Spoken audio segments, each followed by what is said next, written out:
Te invito a abrir la palabra del Señor allí en la carta a los Filipenses. Vamos a estar mirando el capítulo 1 y vamos a estar tomando lectura del texto 1 al texto 6. Filipenses 1, texto 1 al 6. Dice así: Pablo y Timoteo, siervos de Jesucristo, a todos los santos en Cristo Jesús que están en Filipos, con los obispos y diáconos. Gracia y paz a vosotros, de Dios nuestro Padre y del Señor Jesucristo. Doy gracias a mi Dios siempre que me acuerdo de vosotros, siempre en todas mis oraciones, rogando con gozo por todos vosotros, por vuestra comunión en el Evangelio desde el primer día hasta ahora, estando persuadido de esto, que el que comenzó en vosotros la buena obra, la perfeccionará hasta el día de Jesucristo. Hasta allí la lectura de la palabra del Señor. Vamos a detenernos en esta porción bíblica para justamente extraer la reflexión en esta oportunidad. El tema de esta carta realmente es una carta que es una convocatoria, podemos decir, al gozo. Es increíble cómo el apóstol Pablo, que es quien escribe esta carta, todas sus líneas realmente destilan gozo al escribirla. Y es algo que debemos de considerar y tenemos que tener presente, porque vamos a encontrar razones poderosas para eso. Desde las primeras palabras, el apóstol Pablo nos dice: doy gracias a mi Dios siempre que me acuerdo de vosotros.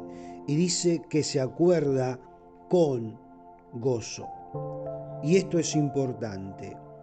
Él está recordando, pero está recordando positivamente esto. Fíjese que el hombre está hecho de memoria, ¿no es cierto? Está hecho de recuerdos. Ahora, podemos decirlo así, una computadora allí metida en nuestra cabeza, en el cerebro, que de alguna manera va acumulando las cosas que nos suceden y tienen todos los archivos, podemos decir, puestos allí, ¿no? Y por eso de pronto recordamos un aroma, una melodía, un atardecer, inmediatamente viene allí el recuerdo de ese momento, ¿no? Inmediatamente lo relacionamos con algo que nos hace recordar aquel momento. Y esto es importante, ¿por qué? Porque tenemos eso que es un don de Dios, que es el don de la memoria. Todos tenemos memoria, estamos poblados de recuerdos y esta es una realidad en todos los seres humanos. ¿No le pasó a usted que en algún momento usted dice, no me acordaba de esto y creí que me había olvidado, pero de pronto ocurrió algo y se acordó? En cierto momento comenzó a recordar eso. Y es increíble porque esto tiene que ver con la memoria, tiene que ver con los recuerdos, porque justamente la memoria, estimado, es eso. Ahora, una de las cosas que nosotros vemos en esto tan importante que Dios ha puesto es que no es fácil manejar la memoria. ¿Por qué? Bueno, porque la memoria retiene lo bueno, pero también retiene lo malo. Si ustedes recuerdan, por ejemplo, y recorren los salmos, hay momentos del salmista que expresa tristeza, donde él justamente recuerda, por ejemplo, el Salmo 42, él da rienda suelta a su pensamiento, ¿no? Y a sus recuerdos tristes. Dice, cuando pienso en estas cosas, ¿no? Doy rienda suelta a mi dolor, por ejemplo. ¿Por qué? Porque me acuerdo cuando yo iba a la casa del Señor en medio del pueblo, dice, y entonces yo me acuerdo de ese momento de tristeza y de dolor que no lo podía hacer, y me acuerdo cuando lo hacía. Pero otros salmos, por ejemplo, como el Salmo 77, el salmista dice, recordaré las maravillas que hizo el Señor en otro tiempo. Fíjese, recordaré. Es decir, hay gente que recuerda lo malo y otra gente que sabe orientar sus recuerdos para que les haga bien. Y hay gente, por supuesto, que no quiere recordar nada, de ninguna forma, ¿no? Bueno, la memoria de Pablo aquí dice que él pensaba en la ciudad de Filipo y entonces se gozaba y sentía alegría y daba gracias a Dios. Ahora, uno dice, ¿qué le había pasado en la ciudad de Filipo a Pablo? Para que él estuviera dando gracias a Dios y trayendo ese recuerdo a su memoria. Bueno, cuando nosotros comenzamos a analizar lo que él vivió, en primer lugar vemos que fue preso con todos sus colaboradores, y allí le rompieron los vestidos, lo azotaron con vara, dice la palabra, lo metieron en la cárcel, y no en cualquier cárcel, sino una cárcel de máxima seguridad. Le pusieron los pies en cepo. Este es el primer recuerdo de aquella ciudad de Filipos, el recuerdo de todo eso que él había pasado. Ahora, como si fuera poco, estando allí en la cárcel, dice que de pronto vino un gran terremoto y ese terremoto sacudió todas las cosas, y un carcelero que estaba al cuidado de ellos allí, que se quería suicidar y que Pablo lo detiene. Bueno, la verdad que el primer día allí que él puede recordar en esa ciudad no es un día halagueño, es decir, no es un día de satisfacción, es un día tremendo lo que él recuerda. Este es el gran recuerdo que tiene él en ese momento. Pero él también puede recordar que cuando llegó a la ciudad se encontró con una mujer como Lidia, por ejemplo, que se convirtió a Cristo y que lo hospedó allí en su casa. Él también puede recordar, por ejemplo, que después de todo esto, el carcelero, el que cuidaba, el que tenía el cuidado de la cárcel, se bautizó él y toda su familia. ¿Por qué? Porque recibió a Cristo en su vida. Él puede recordar también que hay un grupo de hermanos que formaron allí, en aquel lugar, y aunque él se tuvo que ir, ese grupo allí se mantuvo juntos, animosos en ese lugar. Entonces, él siente que esos dolores existen, pero que son dolores de parto, porque después llega la vida, ¿no? Y como Pablo tiene esa madurez espiritual para ver las cosas, entonces él, en ese momento, su memoria, que por supuesto no ha borrado las cosas malas, pero hay algo muy importante, él sabe mantener el equilibrio y sabe, estimado, dirigir el pensamiento en tal forma que realmente tienes motivos de agradecimiento. Y entonces, ¿qué hace? Marca eso. ¿Cuáles son los motivos de agradecimiento? Una de las cosas que él va a mencionar es el compañerismo que había allí. Esa iglesia fue compañera de él desde el primer día que comenzó a seguirlo y comenzó a trabajar hasta ese momento. Siempre se preocupó por el apóstol, dónde estaba, qué necesitaba, cuáles eran las cosas, ¿no?, que le pasaban en su corazón. Es decir, esa iglesia estaba preocupada y él sentía a través de la distancia el compañerismo de esa iglesia. Él, fíjese que lo ha puesto en la balanza todo esto, ¿no? Y se da cuenta que todo eso que pasó malo es justamente porque ahora él estaba recibiendo también eso que para él en su memoria era bueno. Y por eso es el hombre que se goza.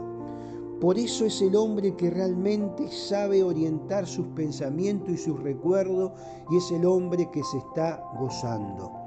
En la carta a los romanos, él va a decir, y sabemos que a los que a Dios aman, todas las cosas les ayudan a bien, ¿no es cierto?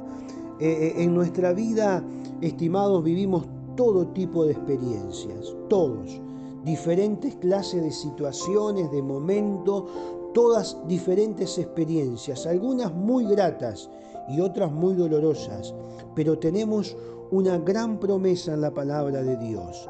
Es una promesa de la palabra del Señor que nos dice la verdad sobre todas las cosas. Y Él dice allí, muchas son las aflicciones del justo, muchas son las aflicciones del justo. No dice que no vamos a tener aflicciones, dice que son muchas las aflicciones del justo, pero dice, de todas ellas la librará el Señor. Y cuando vamos al Señor y amamos al Señor, todas las cosas nos ayudan al bien. Y hay gozo porque Él sabe que esa obra que Él sembró y que después, por supuesto, no pudo continuarla en forma directa, esa obra va a llegar a su culminación. ¿Por qué? Bueno, porque dice Él en el texto 6 que hemos leído, el que comenzó en vosotros la buena obra, la perfeccionará hasta el día de Jesucristo. Esta es una obra, estimado, que no la ha comenzado el hombre. Esta es una obra que no la hemos comenzado nosotros, los seres humanos. Es una buena obra porque la ha comenzado Dios en nuestra vida y en nuestro corazón.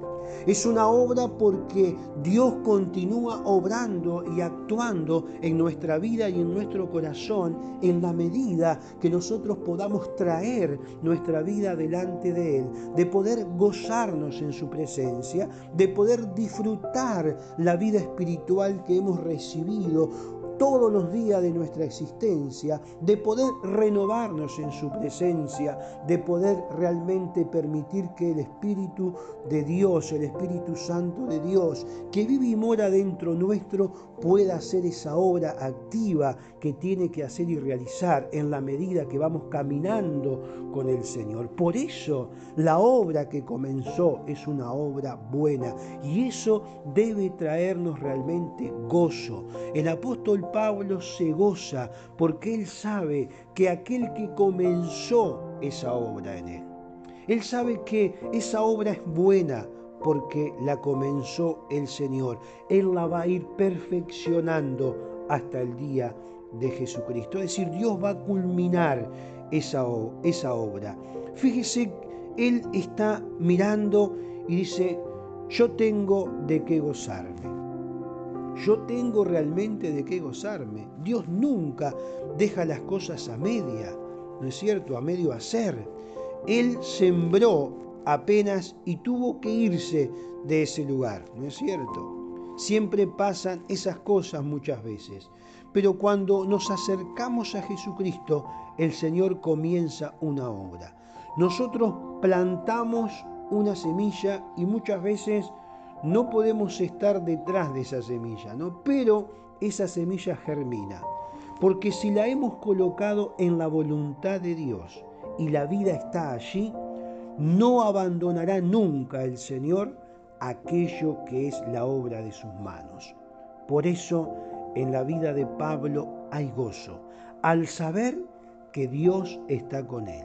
Y yo creo que esto debemos de apropiarnos cada uno de nosotros, de saber, de gozarnos, porque sabemos que Dios está con nosotros, que Él ha garantizado esa presencia cada día de nuestra existencia y que Él va con nosotros y que nos acompaña en nuestro caminar. Y eso realmente es un motivo de gozo. Por eso Pablo se gozaba en el Señor, porque él sabe que Dios está con él y Dios está con nosotros. Tenemos, estimado, en este tiempo que abrirle la puerta al gozo. Cuando nosotros miramos a nuestro alrededor y tomamos lectura de los tiempos en los cuales estamos, de todas las cosas que nos informamos permanentemente, nos damos cuenta cada vez más que lo que menos hay gozo y alegría en nuestra gente, porque el pecado hace eso, ha dañado eso. Y por lo tanto, lo que nos informamos a diario son de desgracias que ocurren en la vida de los seres humanos, que lamentablemente transitan y caminan lejos de Dios. Pero qué bueno es que podamos mirar nuestra vida, nuestro corazón y dar gracias a Dios y llenarnos de gozo porque sabemos que Dios está con nosotros. Y yo creo que este es un tiempo para que podamos abrir la puerta al gozo, pero no al gozo pasajero, no al gozo transitorio, sino al gozo completo, al gozo verdadero. Ese gozo que viene de la misma presencia del Señor a nuestra vida y a nuestro corazón. Y si tú quieres experimentar este gozo genuino, verdadero y permanente, puedes abrir la puerta de tu corazón a Jesucristo para que entre y tome control de cada área de tu vida y comenzar a vivir bajo los principios y los valores que están en este libro sagrado, la Biblia, que te podrán dar ese gozo permanente que realmente estás necesitando. Pablo se da cuenta, él mira y dice, realmente me gozo, porque el Señor nunca va a abandonar aquello que Él ha comenzado y que es obra de sus manos. Por eso hay gozo al saber que Dios, estimado, Dios está con nosotros. Y por eso, más que nunca en este tiempo, podamos abrirle la puerta al gozo. Pero reitero, no al gozo pasajero, sino al gozo completo y al gozo verdadero. Que Dios en este día nos bendiga a todos y que realmente podamos anhelar y gozarnos en su presencia.